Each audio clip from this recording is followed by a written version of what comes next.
Welcome to another episode of the MMA Lock-Cast. I'm your host, Manpreet, aka MMA Lock of the Night, and you're on Twitter at MMALOTN. Today, we're back for UFC Prague, which is headlined by Thiago Santos and Jan Błachowicz. I'm going to have a problem with that one, but it was Polish. And we're going to be quickly recapping UFC Phoenix that just went on this past weekend, headlined by Francis Ngannou and Cain Velasquez. But first, the return. 2 episodes later, we got the casuals back. We got my man Big Rob in the house. Hey, what's up, guys? All right, so we're going to be going actually over Francis Ngannou versus Cain Velasquez. It was a very short fight as it lasted. There's a bit of controversy behind this fight as well. So let me just tee this up for Big Rob. Okay. Cain Velasquez is known as to be like probably the greatest heavyweight of all time. The only flaw that he has is he doesn't fight that often due to the fact that he gets injured a lot. Oh. Like he has bad knees, he had bad shoulder, he had some bone spurs he had to get rid of and all that stuff. So since 2013, he's fought 3 times. Okay. And just to put it into perspective, fighters normally fight 3 times a year. Oh, okay, wow. So he's fought 3 times in the past 6 years, 5 years or so. He's falling apart. Yeah. He had the title, he lost the title, came back, won, and then was off for another year and a half. The last time he fought, I think, was July 2016. Okay. So he's coming back. Everybody's excited for his return.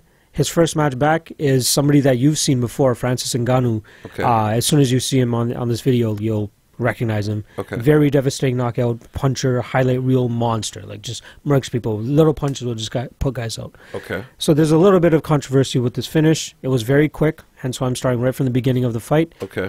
And I can show you where the controversy laid. So it's roughly about 20 seconds in, 26 seconds in that it occurs.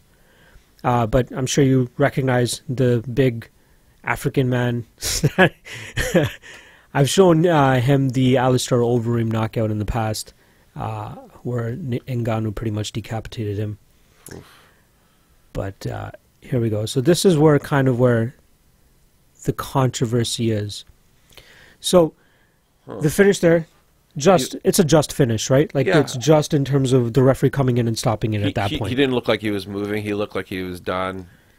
Okay, so quick fight. The big thing here is the fact that he believes his knee buckled and his knee gave out, and that's what he actually went down from, compared to the actual punches that Francis Ngannou landed on him. So in a quick, brief moment, they're going to show the replays. And I want you to pay attention when he gets closer to Ngannou. Okay. And like what lands right before he drops and kind of goes numb. I want your perspective in terms of if you think that punch was hard enough to put somebody out the way that it did, or if you truly believe, if you want to look at his knee, it's his left knee.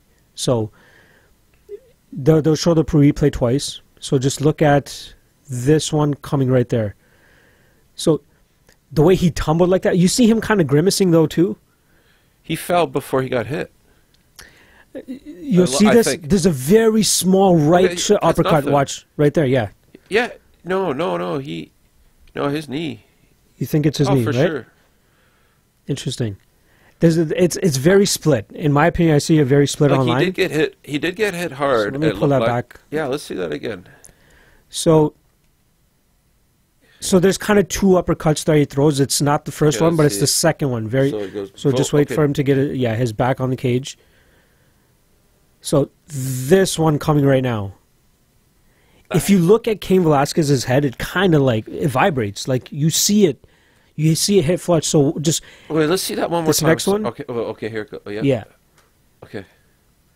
That angle. So let's go back to this angle right here. Watch his head when he gets hit.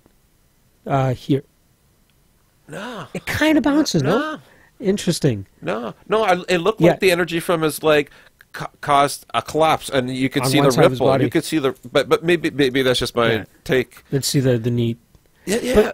But even before his knee landed on the ground, like his foot for that left knee, even before it hit the ground, he was already on the way down.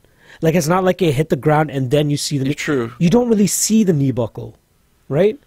I believe it's the left knee, if I'm not mistaken. Let's look at the right knee and see if it's the right knee instead. But I feel like it's the left knee that's the problem. Here Maybe one more time. Yeah, okay. Oh. What? But see, even the way he drops is somebody that just has gone temporarily limp, or like somebody that's blacked out. The arms, you're right about the arms. Everything just stops for like a split second. He like rebooted like for like 1 second. And before when he woke up, he's on his knees, and then he starts like going for his knee. So no, I think you're right about that too, because there was some action there. There was some connecting. Yeah. I bet you his knee fucking hurt. For sure, for sure. But it's an awkward position to land probably in. wasn't what caused it. I think it was him getting dropped, and then his knee kind of like, as soon as it hits the ground. But he did lose consciousness for even a split second. You know what I mean? Yeah, because his arms gave it away now. Now that I see it from that angle, so it's his arm. He just totally limps out. So are you, let's just make this as layman as possible, team knee injury or team knock the fuck out for a split second? I think he got knocked the fuck out for a split second, for sure. So we got, that's what I see. So I am seeing kind of both sides of it. Like people are, arguing for one side, arguing for the other. The good thing about this outcome, however, is that he's not protesting it. He said, okay, I did lose. Yep. I lost. Whether it was my knee, whether it was me going out, I'm not mad at the referee for stopping it either. Remember that first one I showed you? He needed it to stop it. He was getting well done. Look at the guy too. He was getting beat up, man. No, I'm serious. So I'm kind of glad that we got Rob's opinion on this as well, just to see it again from an outsider's perspective. But yeah, I'm on team knockout as well. I think he got put out for a little bit, even if it was a split second, like I said. For sure. And that ref, if he didn't call it sooner, I think he would have been. He would have legit got knocked out and like brain damage. Yeah. Done. Yeah. Finished. Yeah. I feel so bad for him, man. Like I went to my brother and my boy Tony got us tickets for my birthday to go down to Anaheim, California, to watch Cain Velasquez, the guy that got knocked out, beat Brock Lesnar. I'm sure you know Brock Lesnar. You've heard of that guy. Okay. You must have heard of that guy. Either way. It's somewhere. It was fucking sick. Like, it was one of the best. Everybody thought we were Mexican. Okay. Because he's Mexican. okay. LA. So they're just fucking partying with us in the stands as he's like wailing on Brock. It was fucking awesome, dude. That's awesome. It was one of the best experiences I've ever had. That was sounds like a good jam. Dude. Yeah, that was like 2010, almost 9 years ago. Man. That's how good he was back then, right? Like, he's just murdering people back then. But now, poor fall for this man. So is that it for him? I don't know. He kind of left it up there. He kind of was like, you know what, I might come back. I got to see what's going on with my knee and go on from there. So I hope he comes back. I hope he kind of comes back to form. Like, the thing about the heavyweights is you could be 45 and be the champion, possibly. Right. Because, like, there's not a lot of big guys that are in the sport, and the big guys that are in the sport are all older now, too. All the good ones. So, for him, he can get away with it until he's, like, 40. So, yeah, that was the casuals this week. A feature from my man, Big Rob, as always. Glad to have him around to do that for me. But we're going to get into the breakdown, or actually the recap, of UFC Phoenix that just passed this past weekend for the fight that we just discussed, Cain Velasquez and Francis Ngannou. So I kind of told my boys this is kind of like what should I call it, a parlay event for me. It was it's very unlike myself to go the parlay route. I like to just go straight with my lock of the night play or whatever it is. But I saw so much value in this card, honestly. I really liked the lines that I was getting on some of these guys. We still ended up in the green. We barely broke even, but, it's still... I thought the shots were worth it, and I'll quickly break it down fight by fight. And in terms of my thoughts of what went down. So we'll start with my lock of the night play, which actually hit, which was Cynthia Calvillo and Vicente Luque. I thought great spots for both fighters, but man, was there a fucking roller coaster. Starting with Cynthia Calvillo, the fight going to a decision. You never know in this hometown. I thought Calvillo clearly won that fight, no doubt about it. But there's something about these women's fights that it always seems closer than it should. And you don't know where the refs are going to go with it, especially with somebody like Courtney Casey. I know most people would be like, going into the fight, you should already know this, so, you shouldn't be surprised if Courtney Casey came out with a split decision here. However, I thought it was going to go down a different way. I thought that Cynthia Calvillo would lean on her grappling a little bit more, and, I think that she has the ability to tap out Courtney Casey, and I just think we didn't see it this time around. However, lucky for us, Cynthia Calvillo still ended up getting her hand raised and getting the judge's decision there. With Vicente Luque, man, they put out the fucking fight of the year. You know, we're only in February, but I think it's going to be really hard to come by another fight that had that type of action for that pace and to have such a insane ending as well. Like with 6 seconds left in the entire fight, they go to war for 14 minutes and 54 seconds, and then Lucie eventually comes back. Not really comes back, but gets the finish there to make sure that, you know, you can't be swayed by a judge's decision, and he cements himself to get the victory in this war that people are going to be talking about for a long time. So I definitely see it as a fight of the year contender, if not the fight of the year, but we'll have that discussion in December when we get around to that. But Vicente Luque picks up the finish, and that caps off my Lock of the Night play, which profited me 4.04 units. That 0.04 ended up being the all I needed to profit and get into the green for this event. However, my 2 Dog of the Night plays, I had put 2.5 units on this parlay, which is Scott Holtzman and Jimmy Rivera. Both guys, you know, I was very confident going into the fight. Scott Holtzman, you know, the bigger, younger, more explosive guy here against Nick Lentz. But Nick Lentz's, you know, his grind wore on him. Personally, like I told a couple of people, and I even tweeted it out, I thought that Holtzman should get the second round just based off of damage alone. I get that Nick Lentz had the guillotine attempt, and I get that Nick Lentz had the top position, but the damage that Scott Holtzman was able to put onto Nick Lentz for that amount of time before he got the guillotine attempt, I truly think that was enough damage to actually get the victory in that second round and eventually get the third, which he won. But it is what it is. There may be some bias in it, but I'm gonna fucking say what I truly think. So not too mad at it. I'm not calling it a robbery. It is what it is. Nick Lentz gets the victory in that fight. But even before that, or was it after? Yeah, sorry, Jimmy Rivera fight was after that.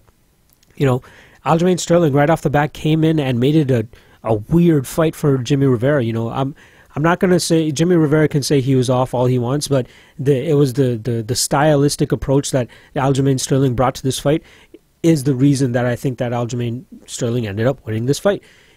It was the pressure right off the bat, the wrestling. Even though he didn't get any of these takedowns, it was making Jimmy Rivera work. It was making him a little bit tired, and it was just throwing him off completely. And then in the second and third round, we saw Aljamain Sterling kind of go to, not have a field day per se, but close to it on the feet because Jimmy Rivera just could not pull the trigger. Very frustrating fight to watch. I truly think that Rivera, you know what, I can't really say if Rivera this or that. It was Aljamain's game plan to come in there and do exactly what he did, and it paid off for him. So maybe 100 out of 100 times if Aljamain Sterling came with the same game plan, it still might fluster Jimmy Rivera. Who fucking knows? But it did that night, and Rivera dropped the fight there. So that was minus 2.5 units. And then my second Dog of the Night parlay that I made was the Maus Jury and Alexandra Albu.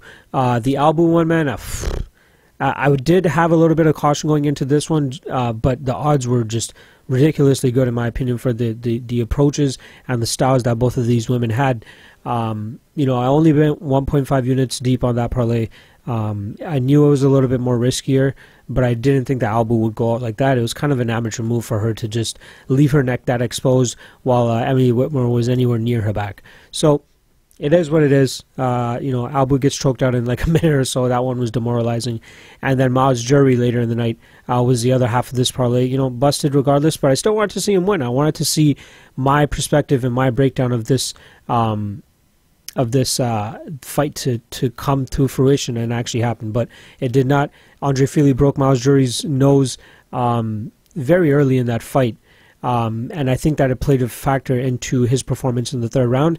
But it was Andre Fili who ended up being the more active fighter in the third round, throwing more jabs. It wasn't much heat on it, didn't really hurt Jury too much in my opinion, but it was still enough to you know, get the judge's decision there because Maus Jury wasn't doing shit. I forgot who the commentator was, but they were making a really good point in the fact that if Maus Jury just threw some right hands, he's landing all day. You know, Andre Fili's head was just in the same position the whole fucking time, and it was you know, very frustrating to watch a fighter that could so easily get the victory here, but just was not pulling the trigger. So whatever it may be, cardio issues, his broken nose, the better man that night was Andre Fili. So regardless, like I said, we still ended up plus 0.04 units. I'm in the green, can't be happier. I mean, every event is an opportunity, and as long as I'm not in the red, I'm happy. So, yeah. That moves us right on to fucking UFC Prague, which is this weekend. It's actually going to be earlier than normal. We have Jan Błachowicz fighting Thiago Santos, a very pivotal fight in the light heavyweight division, in my opinion. I think that the winner here could get a top 5 shot. I think Błachowicz might even be top 5 already. So, you know, Thiago Santos is going on a bit of a wrecking streak ever since he lost to David Branch. I think he has one more L after that. I can't really remember. Regardless, you know, Thiago Santos goes out there and puts all these wins together in the light heavyweight division after going up against Eric Anders. You know, he was about to, I think he was supposed to fight Glover Teixeira earlier too, so that would have been crazy. But here he is in a very pivotal light heavyweight matchup with Jan Błachowicz, who in his own right has been putting it together very well. Both of them are coming off of wins relatively recently over Jimmy Manuwa, both in their own ways. Thiago Santos a little bit of a war, Jan Błachowicz more of a technical fight, I should say. But I think, you know, very important matchup for the division. Then we got a heavyweight belt with Stefan Struve and Rogerio de Lima. You know, don't know what to say about that fight. Y'all know my thoughts on Stefan Struve. And then Liz Carmouche against Pudilova up there as well as a flyweight belt. Very interesting fight. Very stylistically interesting. So I'm looking forward to getting into that with you guys. So let's just fucking kick things off, man. Let's get it going. First fight of the night, we got Damir Ismagulov against Joel Alvarez. So we know that, you know, Damir Ismagulov, very talented guy, 17-1. Hasn't lost a fight in a long fucking time. He's looked very good as of late. You know, I think his fight against Alex Georges was slightly underwhelming to the fact that I just think that, you know, he should be finishing a guy like Alex Georges. I know Georges was undefeated going into that fight, but the skill level between them was ridiculous. I think I had parlayed Damir that night at minus 500 or so, and, you know, it was probably the easiest parlay piece of the night, if you wanted to put it that way. But I think he has a very stiff test up here against a 15-1 Joel Alvarez. Many people have not really heard of him. It's been kind of hard to get some tape on him. When putting the tape index together, you know, I had to settle for a lot of lower quality videos that were out there. But, you know, my man, Mr. Honky, hooked me up with Fight TV, and I realized that AFL 13 was actually available for free on their website. So I ended up watching that. You know, Joel Alvarez presents a very interesting striking threat to Damir Ismagulov. I think that's where his threat really is. Even though most of his wins have come by submission, some sort of choke, I think the level of competition that he has been going up against does not really hold a candle to what Damir Ismagulov has been through and the type of fighter that he is as well. So the one thing I really noticed about Joel Alvarez is his tendency to give up takedowns pretty easily. I think that Damir Ismagulov is going to be able to take advantage of that. I think he has good enough submission defense as well to hold off any type of submission that Joel Alvarez throws up. So I was very interested to see that the odds were roughly around minus 260, plus 220. I thought that Damir would be even more chalk. He is somebody that I'm considering, but the only thing kind of holding me back from this is the latest fight of Joel Alvarez I was able to get my hands on was from June of 2017. So just over a year and a half ago, he's fought 1, 2, 3, 4 more times since then, and I don't know what kind of improvements he's made in that amount of time.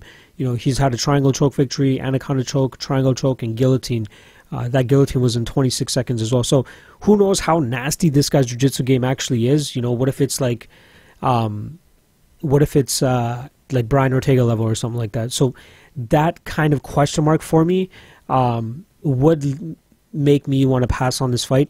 If Damir becomes an even bigger bigger favorite, and Joel Alvarez gets to like plus 250 or plus 275 or something, I might not even mind putting like a 0.5 unit stab on that, just strictly due to the fact that, you know, Ismagulov kind of likes the ground game as well. He likes to take his guys down here, and if Joel Alvarez is able to present some sort of issues for him, this could be the spot.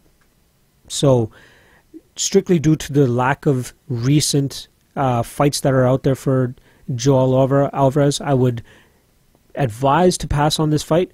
But if you want to take a small stab at Joel Alvarez, I would wait until later into the week. I would say closer to, fight day or weigh-ins. I think the odds will get a little bit more wider because a lot of people trust Damir Ismagulov, and they kind of trust him as like that parlay piece as well. Myself included, but I'm being a little bit cautious and slowing my roll. Throwing Damir in there as a parlay piece. So, in terms of picks, I am going to take Damir Ismagulov by decision. The fact that Joel Alvarez kind of just, it seems like in some of his fights he just accepts the ground, and again, it might be good for him, but in the eyes of the judges and in the eyes of somebody who can defend submissions well, it might pose some problems for him. So I'm going to take Damir Ismagulov, my pick, by decision, but in terms of betting, I would consider Joel Alvarez if he reached the plus 250, plus 275 zone. Next fight we got is Rustam Khabilov versus Diego Ferreira. I don't know why the fuck. I'm trying to figure out this. There we go. All right. I don't know what the fuck is going on. Anyway, next up, like I said, Rustam Khabilov against Diego Ferreira. This is a very interesting fight in terms of, we know that Rustam Khabilov likes taking fights to the ground as much as possible. He likes slams, he likes takedowns, he likes grinding on a motherfucker. Diego Ferreira, however, is a really good jiu-jitsu player. I don't know how long or if Rustam Khabilov is going to want to take it to the ground. He should. That's probably his best form of victory here, or best path to victory, I should say. But he has to mind his P's and Q's with a guy like Diego Ferreira. I think that Ferreira is very talented on the ground, very accomplished jiu-jitsu black belt. So he's able to throw a little bit of caution to the wind when he's on the feet. And we kind of saw in the Kyle Nelson fight, he kind of paid for it too. Kyle Nelson landed a lot of heavy shots on him, but I don't think that we're going to see that type of striking from Rustam Khabilov.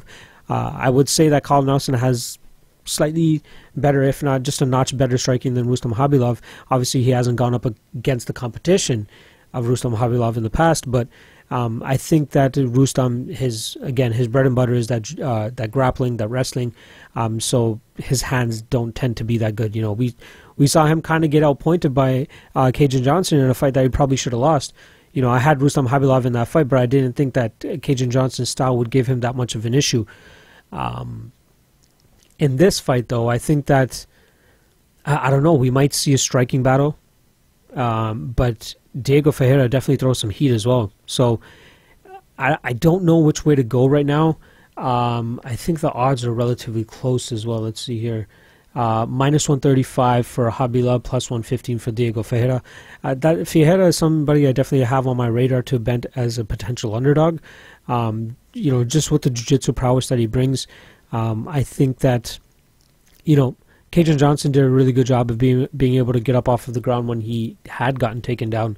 And I do trust Diego Ferreira's game on the ground to give Rustam Khabilov some issues. So I'm going to pick actually Diego Ferreira by submission here. I think that, Khabilov takes him down and he kind of slips up and Ferreira takes grabs an arm or something, or a choke of some sort. But I think that, it's going to play out on the feet a little bit. And then Khabilov is eventually going to go for the takedown. I think Ferreira just is going to be able to land better and make it a little bit of an issue for Rustam Khabilov. And then once it hits the ground, I think Ferreira somehow grabs a submission over Khabilov, who is, again, very talented grappler, but it's going to be interesting to see him go up against such a decorated black belt as Carlos Diego Ferreira. But official pick, I'm going to pick Diego Ferreira by submission. Next fight, we got Michel Prazeres. So on the UFC's website, they still have yet. This is, Tuesday of fight week. The fight's on Saturday, and they've yet to update their website with the correct fighter who replaced Ramazan Emeev. I feel like it's been a while, too, which is the fucking hilarious thing. And they have yet to even get a black character of him, like one of those silhouette pictures, and put his fucking name. Nope. they're cool with just having Ramazanov there and, you know, honey-dicking everybody into thinking that it's going to be Michel Prazeres against Ramazanov. Regardless, Michel Prazeres coming off a guillotine choke victory over Bartosz Fabinski. He's looked good since he's come up to welterweight. You know, he had that close fight with Zach Cummings, but I think that this might be his division to do some shit. I'm pretty sure this fight is at, this fight's at welterweight as well. So, he's going up against Ismail Naurdiev, a fight that I still need to look into a little bit more. I've seen Ismail's last two fights. His last fight, which lasted 36 seconds, was kind of a tale of two different fights. We saw Palestino Rocha, you know, put on the pressure, land or throw some big shots. Even though they weren't that technical, it was kind of landing on Ismail. It wasn't dropping or hurting Ismail, in my opinion, but it was making him uncomfortable to the point that, you know, he just didn't really know what to do. I know it was only roughly about 20 or 25 seconds that was going on for, but he looked very uncomfortable in those 20 to 25 seconds. Eventually, Rocha went for a takedown.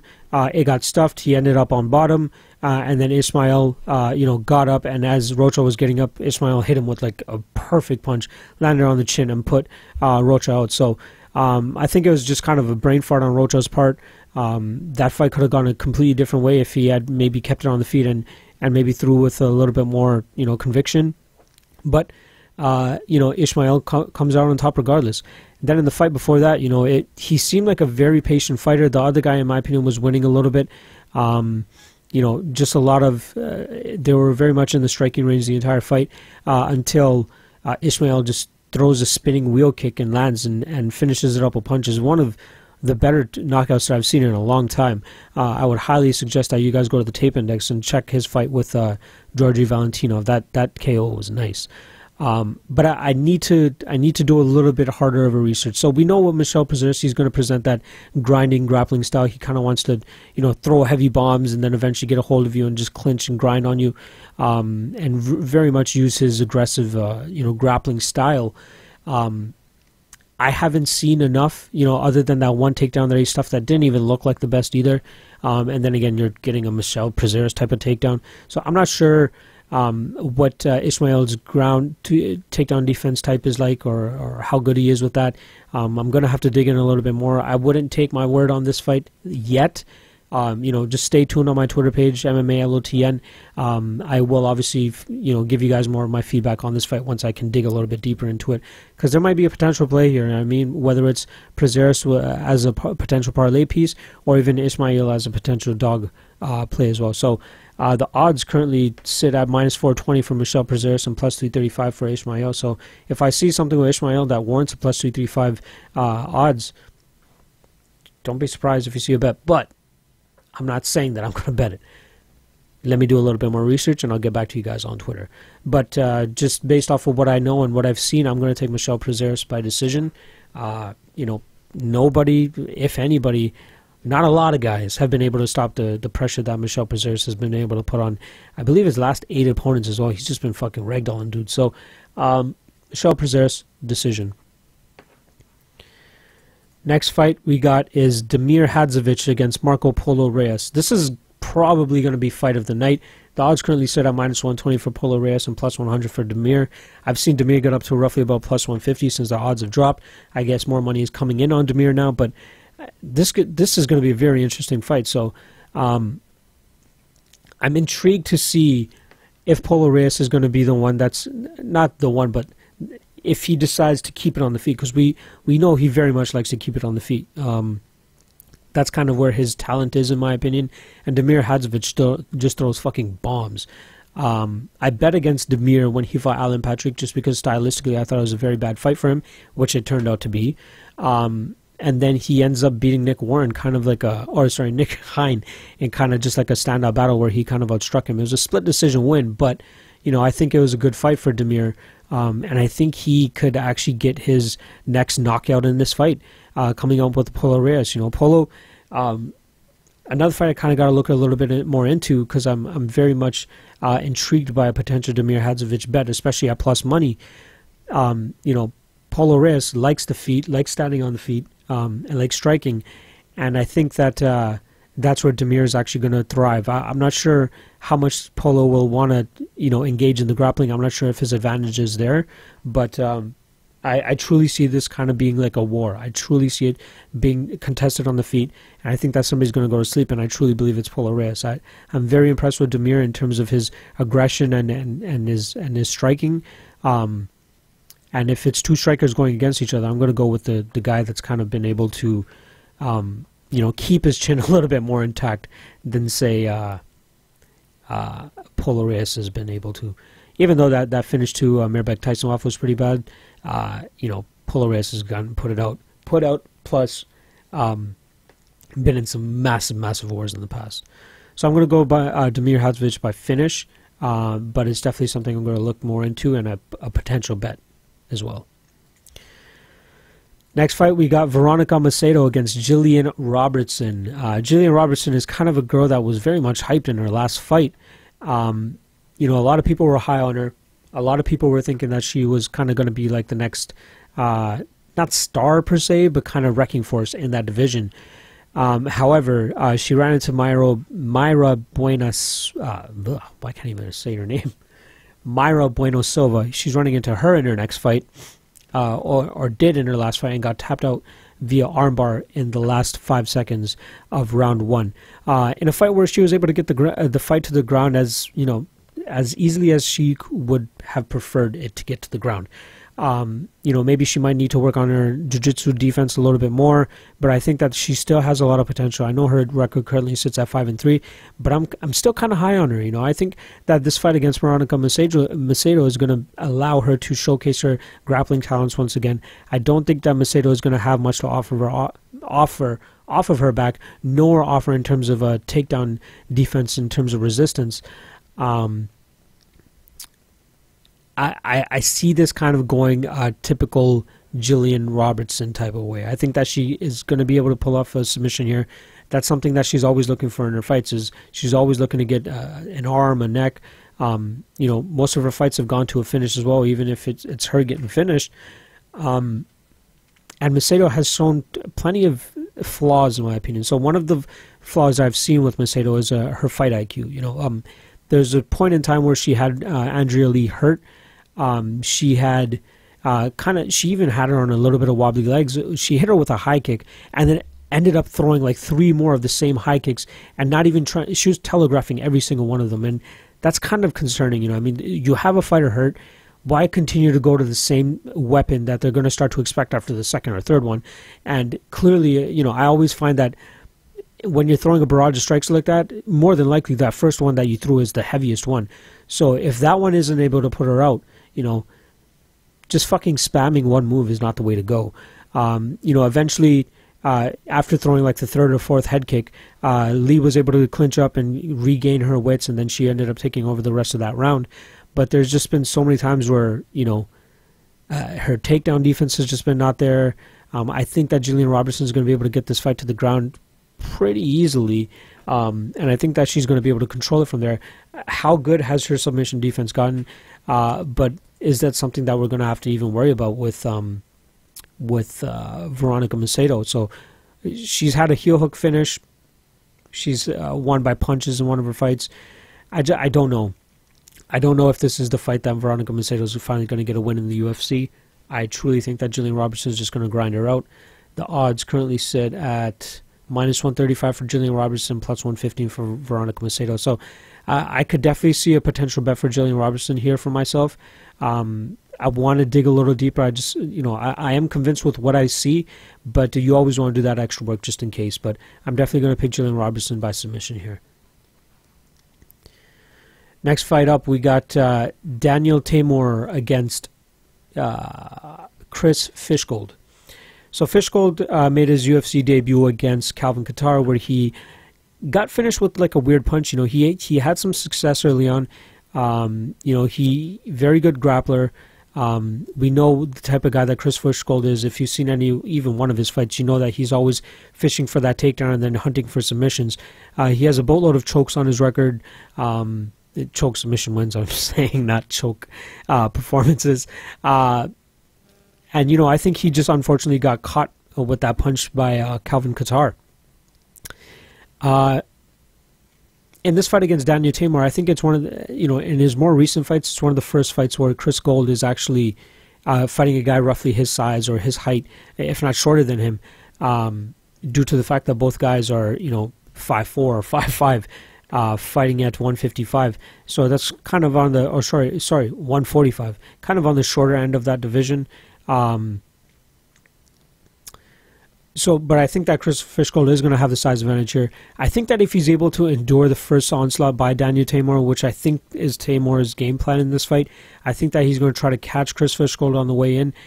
If he's able to withstand that, I truly think he runs over Daniel Teymur. I think that the odds, which currently sit at, I saw it at minus 200 or something. Where is it? Minus 250 to plus 210. I think those are correct in a way. I wouldn't be surprised to see it kind of get a little closer, maybe minus 250, minus 210 for Chris Fishgold, but I think that his significant advantage in the grappling aspect of this fight is going to make the difference in this fight. Another flaw from Daniel Teymur that we're all aware of is the fact that he gasses. He throws a lot of heat in that first round and a half, but afterwards he starts sucking wind, and Danny Henry was able to finally get a takedown on Daniel Teymur in that last round, in the third round, which was probably pivotal for him to get the victory here. But I think that Chris Fishgold might be able to snatch on some sort of submission here. He might be able to get the submission victory over Daniel Teymur. Teymur is more of a Muay Thai stand-up fighter. He likes to keep the fight on the feet. But I think he has a couple of submission victories on his record as well. But from what I remember, the competition that he was going up with, so he has a guillotine choke, an armbar, and that's pretty much about it. But some of the fights that he had were kind of weird, man. I remember one of the fights that I saw, he got TKO'd by the guy, I think it was. Like, it was a just stoppage, but for some reason his brother came into the cage and started yelling at the ref and the judges and stuff, and they restarted the fight, and they ended up winning the fight. Like, very sketchy. I think the fact that his brother is in the UFC and kind of making a name for himself, he's getting that bit of a rub, but I just don't see his talent here. And I truly think that Fishgold is the closest thing to potential lock of the night play. But I want to run a little bit more tape and confirm that. So, just stay tuned to my Twitter account. Next up, we have Dwight Grant against Carlo Pedersoli. So Dwight Grant currently sits at 8-2. The lines, he's currently a plus 110 underdog to Carlos Pedersoli's minus 130. I think that Grant has like a weird style. I don't know if it was his UFC jitters in that fight against Zach Otto. Even in the Tyler Hill fight, you kind of see it. So he throws these long looping bombs, a lot of like shovel hooks, a lot of strikes from range, but it kind of like any fighter with kind of like straight punches and a very crisp straight would be able to capitalize on a guy like Dwight Grant. Grant, very good on his feet in my opinion. But I think if he gets hit with some power and a sharper striker, he might fold. Whether he would get finished or if he would, not be able to even throw any strikes and be even more gun shy. That would be the issue. So, like in that fight with Zach Otto, he's a little bit too inactive, a little bit too calm in there, if you want to call it calm. I don't know if he's gun shy, what it is, but he needs to be a little bit more active for me to be comfortable with putting money on him. But I think that he would be able to catch Carlo Pedersoli with one of those wild punches and maybe put Pedersoli out, which is probably what's going to make me pass on this fight in general. It's just, Dwight Grant's inactivity and potential to hurt Carlo Pedersoli, who's also coming off a pretty bad knockout to Alex Cowboy Oliveira in his last fight. Those two X factors alone are going to make me stay away from this fight. I'm going to say I'd be safer and pick Carlo Pedersoli to win. I may pick him in my Tout Master as well, but I don't know. I'm going to stay away from that fight due to the fact that Carlo Pedersoli, again, just got knocked out recently, or at least in his last fight. And Dwight Grant's, unknowingness in terms of if he's going to be able to pull off enough activity to actually get a victory here or even land on Carlo Pedersoli. So too many question marks in this fight. I'm passing, but I'll give you guys an official pick, which is going to be Carlo Pedersoli by decision. Next up, we got Magomed Ankalaev against Klidson Farias. So Klidson Farias was a Brave CF champion. He currently sits at 14-2, and a pretty impressive victory in his last fight against Anton Vyazagin. Vyazagin was visibly a bigger guy. It looked like they were in two completely different weight classes. Ridiculous, in my opinion. But somehow Klidson still ended up getting the victory here. You know, his tie looks decent. You know, his stand-up looks decent. But he does have a definite threat in terms of jiu-jitsu. His jiu-jitsu is really good. His last 5 wins have all been by submission. We got 3 rear naked chokes in there and 2 arm bars, a straight arm bar at that in his last fight. So that's already a red flag for me in terms of this fight with Mr. Magomed Ankalaev. You know, we can all remember that unfortunate loss that he had against Paul Craig in his second last fight.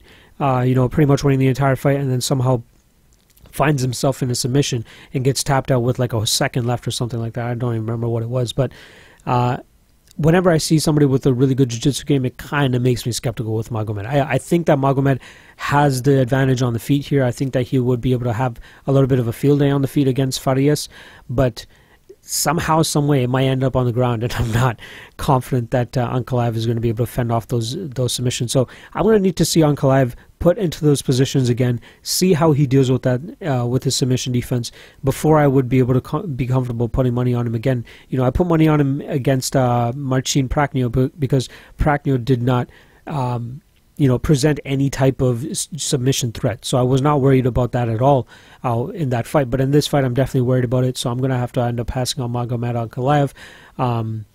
Maybe a little bit of value on Abreu, but I'm not gonna side with that either, to be honest. So I'm going to say Ankalaev by TKO, but it's definitely a fight that I'm going to pass on. Next fight, we got John the Magician Johnson. John Dodson against Petr Yan. John Dodson is coming off a decision loss to Jimmy Rivera in his last fight. The fight before that, he was able to squeak out a split decision over Pedro Munoz in a fight that he probably should have lost. So, you know, both guys are stand-up fighters. John Dodson is always going to have the speed advantage, the explosiveness over his opponents. He's always going to be able to, you know, be the quicker guy on the feet. With Petr Yan, I think he's dealing with a guy who's a very relentless striker. I think his pressure and ability to be able to cut John Dodson off against, you know, once they start getting to the you know, the sides of the cage, I think that Petr Yan's his striking is going to pose those problems to John Dodson. I trust Petr Yan's chin, but not enough to lay minus 270 on him. I think that those odds are way too wide.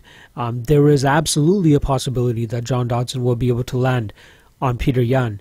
And we've seen Yan, you know, get hit before. So who knows if, you know, even if John Dodson doesn't have the power as much anymore, but just to have the speed to land on Petr Yan's chin, it could be an issue. It could be an issue. I would consider betting Petr Yan better than minus 200 or minus, you know, 175 or something like that. But minus 270 is too much juice for me to put on a fight that I could see go the other way. But, you know, Petr Yan just leaps and bounds above John Dodson in terms of technical striking and just aggressiveness. But John Dodson is always that wild card in my opinion. And I think that Rivera matched up better against Dodson than Petr Yan does. But we'll see that play out here. But I am going to take Petr Yan by decision. You know, John Dodson's never been finished. And I think that Petr Yan is just going to put on a clinic, kind of like he did with Jin Soo Son. But there is the skepticism in terms of him potentially getting caught by a power puncher and quick puncher like John Dodson. But play is going to be but the pick is going to be Petr Yan by decision. Next up, we got Liz Carmouche versus Lucie Pudilova, which has kind of garnered a lot of discussion already. You know, as soon as odds dropped, a lot of people were very kind of mystified at the line movement, as well as, you know, love for certain people who may not be getting bet on. But a lot of people were really were kind of again just crowding towards this fight and trying to break it down and see whose opinion holds more weight. But you'll never know that answer until the fight actually plays out.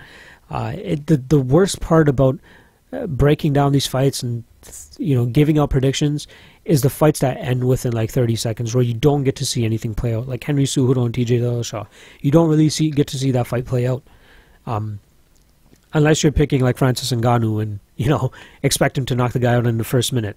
That usually happens, especially in his last couple fights. But with Liz Carmouche and Lucie Pudilova, you kind of have a traditional matchup right here in terms of striker versus grappler. I was about to say strapler. Maybe I should call them that. Like whenever we have these matchups, we'll have straplers. This is the strapler fight. Whatever. Such a fucking retard. Ooh, sorry I used that word. Anyway, whatever. Getting into this fight, Liz Carmouche is a very strong grappler. She has really good jiu-jitsu. She shows her flaw on the feet, especially in the third round when she starts sucking a little bit of wind. But obviously that depends on the type of fight that's being had. So if it's a fight where she's putting up with a lot of resistance, a lot of having to fight for her takedowns a lot, I think it gasses her a little bit faster than normal. But in this fight, I think that she's going to be good, man. I think that she is going to be able to implement her wrestling without much in return. Maybe the first couple, but I think that she's going to be able to get Lucie Pudilova down with relative ease. Sarah Moras was able to get Pudilova down. The first time I know she got her down with after rocking her with a head kick, but then after that, there were other ones where I think that if it was Liz Carmouche shooting for that takedown and got that deep on a double leg, Liz Carmouche would finish it, whereas Sarah Moras would not. And I think that that's going to show in this fight, where Liz Carmouche's strength is going to be the X factor. I think that as long as she's I think that her jiu-jitsu is good enough to be able to keep Lucie Pudilova down. But I had said this to somebody online earlier today, that if we were to see any improvements from Lucie Pudilova, it's not going to be her takedown defense. I think that it's going to be her get-up game.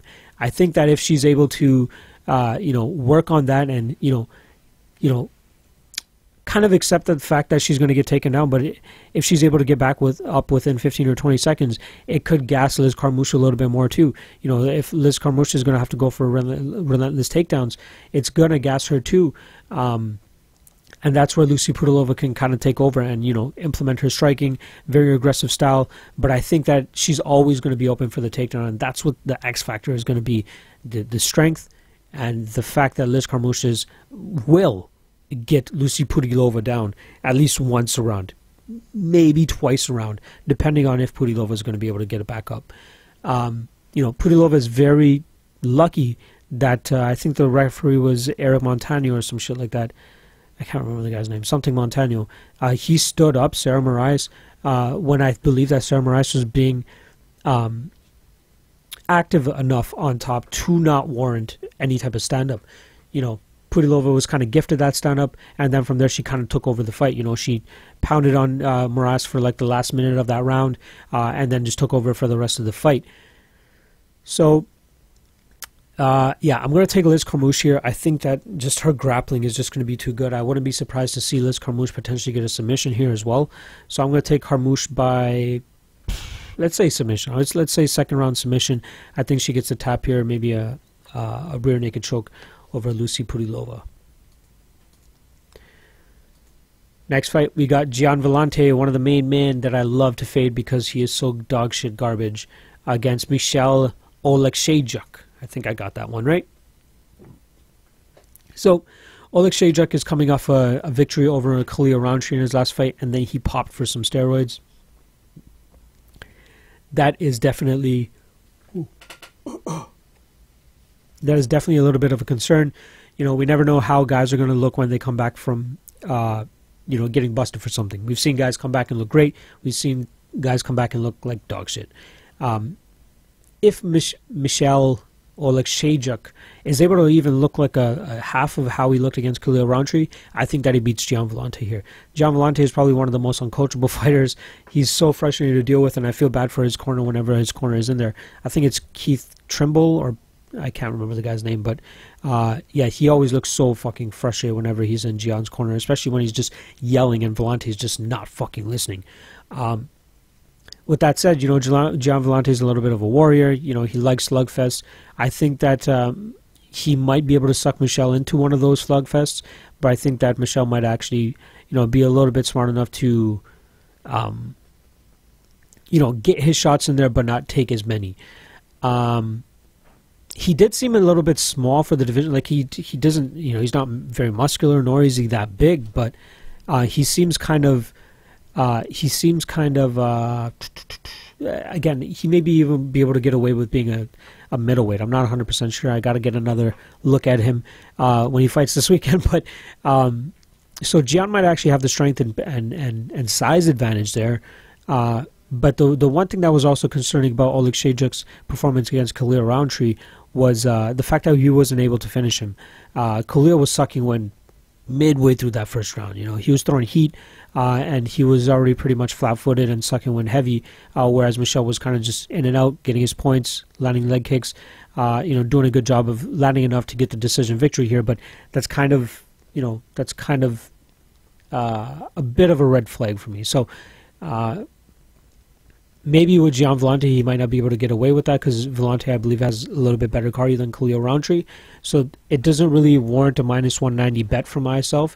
I have thought about him. I want to look at the tape a little bit more. I just want to look back at other fights that I have yet to get to. But I'm going to take Michel Oleksiejczuk by decision here. But I could definitely see a Gian Villante victory if Villante lands some big shots and stays in there a little bit longer than Khalil Roundtree was with like a kind of decent gas tank. So I'm going to pick Oleksiejczuk by decision, but again, got to run the tape and see if it's even worth betting. But I definitely see it going to decision regardless, whoever wins. Next up, another guy that I love to fade is Stefan, the skyscraper Stefan, the skyscraper Struve. Try saying that 5 times in a row. I don't know if I can. I don't even want to attempt to. Stefan the skyscraper Struve against Marcos Rogerio de Lima. Stefan Struve, probably one of the only fighters in the UFC that has been there since, let's see what his first fucking UFC was. UFC 95. So since UFC 95, which was 2009, over 10 years ago, it's almost going to be 10 years to the day that Stefan Struve made his UFC debut. He has not progressed at all. If anything, this guy has fucking regressed. I don't know what's going on. He kind of looks worse every time out. He got those obvious victories over Antonio Bigfoot Silva, and then that victory over Daniel Omielanchuk. But since then, he's dropped he's gotten finished by Alexander Volkov in his last fight, and then he got a decision by both Andrei Arlovsky and Marcin Tybura. The Arlovsky fight, I wish I bet Arlovsky there. I don't know why the fuck I looked over that fight. I completely looked past that fight. I bet Frankie Edgar that night. I think I had another dog play there, but I forget at the moment. Regardless, one thing that a lot of people used to fear about Stefan Struve back in the day was his ground game. He was pretty good off his back, that long lankiness that he has. He was able to throw up some submissions and finish them. But now he has nothing to offer off his back. Marcin Tybura, predominantly a striker, chose to take this fight to the ground, and he was never really in any trouble on the ground either. Stefan Struve just doesn't have it anymore in terms of his jiu-jitsu ability, in my opinion. I think that De Lima, even though he's a striker, he's going to go into this with the grappler's mentality. I think that he's going to just wear on Skyscraper. I think he's going to take him down. He did the same thing in his fight against Adam Wizardchek, or whatever the fuck that guy's name is. Very similar stylistic matchup. Wizardchek, able to pull off some submissions, good off his back. I don't know how to rate their stand-ups either, just because Stefan Struve has such a piss-poor jab. Does not control distance well at all. Terrible takedown defense. So they both were kind of similar in that aspect, and Marcos Rogerio de Lima was able to kind of have a field day with Wizardchek by easily taking him down. So I think he might take the same approach here. I'm really, as of late, liking the line on him, which is currently at minus 130. I want to look a little bit more and see if that line gets, shifted a little bit just due to Stefan Struve's name value alone. So I would wait a little bit to bet on that line if you're going to bet on it. But I really like Rogerio de Lima here. I think he has enough tools on the feet to hurt Struve on the feet if it stays there. But I also think that he could take this to the ground and just lay on Stefan Struve. I'm not sure how he would fare if he had gotten taken down. That's something that I still got to look into a little bit more. I think that Struve would be a problem on the top. I wouldn't imagine Marcos de Lima's game to be the best to get up off the ground, but I don't see a situation where Stefan Struve takes it to the ground. I think that de Lima is going to be the one that takes it to the ground and kind of just stays on top the entire time. So I got de Lima by decision. I actually am looking at this potentially going to a decision as well, so I'm going to keep an eye on those odds, last of which I saw was at plus 165. So keep an eye on that yourself too. I think this is a fight that has the high likelihood of going to a decision as well. Main event time. Let's see, how many horns?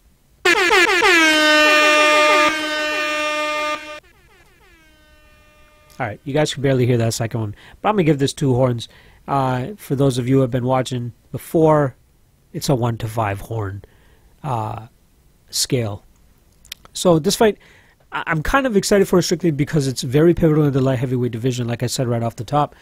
You know, we have Jan Błachowicz, who is coming off of 4 straight victories, Devin Clark, Jared Cannonier, Jimmy Manuel, Nikita Krylov, whereas Thiago Santos currently has 2 victories in the light heavyweight division. But people are talking about him a lot, and he's having entertaining fights, and he is, you know, taking on Jan Błachowicz, I think, who's number 4 and number 5 currently. So I think it's a very, very important fight for the division. Yeah, so Błachowicz is number 4. Very important fight for a division. You know, they could get a top 3 guy after this, maybe a Gustafsson or something. I know Błachowicz has fought Gustafsson in the past, but he just looks like he has a resurgence in his career. You know, he's leaning on his grappling a little bit more. I think that's a smart thing to do. And I think that's what's going to happen in this fight. So in this fight, one thing I've noticed about Thiago Santos, he holds his range very well. He has a good sense of range of where he's able to land his best shots while being on the outside. But I think that there are times where he goes a little bit wild and he kind of blitzes. I think those are the times where Jan Błachowicz is going to be able to capitalize on. I think he's going to be able to get Thiago Santos down. Santos, you know, he is susceptible to getting taken down, but he has shown real good ability to get back to his feet. However, I don't know if he's fought anybody that has the top side type of grappling and pressure that Jan Błachowicz is going to be able to present here. I think this is the best takedown artist / topside grappler that Thiago Santos has faced, and I think we're going to truly see the exposing of it in this fight. I think Maheta obviously has, you know, all the shot. I think he has definitely the advantage on the feet here, but I think that Jan does a really good job of staying patient and finding his spots. I think that he's going to kind of wait for those blitzes and those attacks from Maheta and definitely take advantage of that. Whether it's eventually, you know, getting Maheta against the cage and kind of pushing him there and wearing on him there, or just relentlessly looking for takedowns. With that said, relentlessly with a bit of a asterisk beside it, you know what I mean? Jan has shown tendencies in the past to fade a little bit in the 3rd round, but you know, this is a 5-round fight, so he's going to have to be prepared to go 5 rounds if it goes that far. But I think that he's going to be able to find a submission within 3 rounds. I think that it truly comes down to how quickly Maheta is able to get to his feet after, say, the 3rd takedown or so. I know that he's going to be able to get up after the first 2. He's going to have enough energy. I think just on sheer explosiveness and power alone, he'll be able to get up off the ground. However, after that, is he going to be able to get up? That's where my question marks is. I think that there is plenty of value. Wow, the odds have closed once again for Jan Błachowicz. So Jan, I saw earlier was, geez, he got to like plus 119 or so. A little stretch of period he was at like plus 146, but now he's relatively sitting at even with Santos. So it looks like there's money coming in on Jan. I think that the love will start to come in even more on Thiago Santos a little bit closer to the fight. You know, he's riding a hot streak right now. He's riding a more impressive hot streak in terms of performances. But, you know, Jan has been killing it too. He completely subdued Nikita Krylov in his last fight. And I truly think that Jan's advantage in grappling here is going to be the deciding factor. So I will probably have a bet on Jan. How much, you know, I don't know yet. I want to see where those dog odds go. But I'm very, very confident in Jan Błachowicz here. I think that as long as he is able to, fight with the fight IQ that he has shown as of late, and wait for the opportunities to clinch and the opportunities to get this fight to the ground, I think he can win it. Thiago Santos is nasty in the clinch too. Don't get me wrong, but I think that Jan, he has a very good chin. He's a veteran. I think he's seen guys like Thiago Santos in the past, where I don't think that Thiago Santos has seen guys like Jan Błachowicz who have the grappling and the jiu-jitsu and the takedown ability that Jan Błachowicz has. So I got Błachowicz here. I'm not going to say a round, but I think within 3 rounds he nabs on some sort of submission and gets the finish over Thiago Santos here and sets himself up for maybe a number 1 contender title shot or something like that. So number 1 contender shot, I should say. So that's UFC Prague. Super excited to finally have that fight coming up. So it's actually on Saturday, Eastern Standard Time. It's going to be starting at, I believe, 11 a.m. is the prelims, and the main card starts up at 2 p.m. Eastern. For us, I believe it's on Fight Pass. Americans, I think you guys got it on ESPN+. Regardless, I think it's a very overlooked event. There's a lot of spots in here that are going to provide entertainment, or at least provide a lot of clarification with some of these divisions moving forward, especially with the Petr Yan Dodson fight. Obviously, the main event. Very interested to see what Gillian Robertson is going to be able to bring with in her return after her loss to Mayra Bueno Silva. But I think there's a lot of spots for betting too, so make sure you guys just keep up with my Twitter at MMA LOTN. Going to be tweeting my bets out. I'm in no rush. It's only Tuesday, so I'm in absolutely no rush. I want to see these lines play out a little bit more, but the bets are going to slowly start to roll in, so make sure you guys are along for the ride. Also, I got something that I'm cooking up with my man Big Rob and maybe somebody else. I'm really excited to share it with you guys. I can't wait for it to get the wheels in motion for it, but I don't want to share it yet. I just want to keep teasing it to you guys. I love teasing you guys. But you guys will know shortly, I promise. Lock Fight League going great. That's pretty much it. I'm going to be doing another giveaway for probably a mug this time, an MMA Lock of the Night mug. We'll probably do that for the pay-per-view coming up March 2nd, so just stay tuned for that. I'll let you guys know what the details of that contest will be. But yeah, that's pretty much it. I'm late to work, but it doesn't really fucking matter. This is number 1 for me for right now, Either way, appreciate you guys watching. As always, make sure you guys like, subscribe, hit me in the comments whether you hate me, whether you like me. I don't give a fuck. You guys are watching, so thanks for the view. See you guys next week. Peace.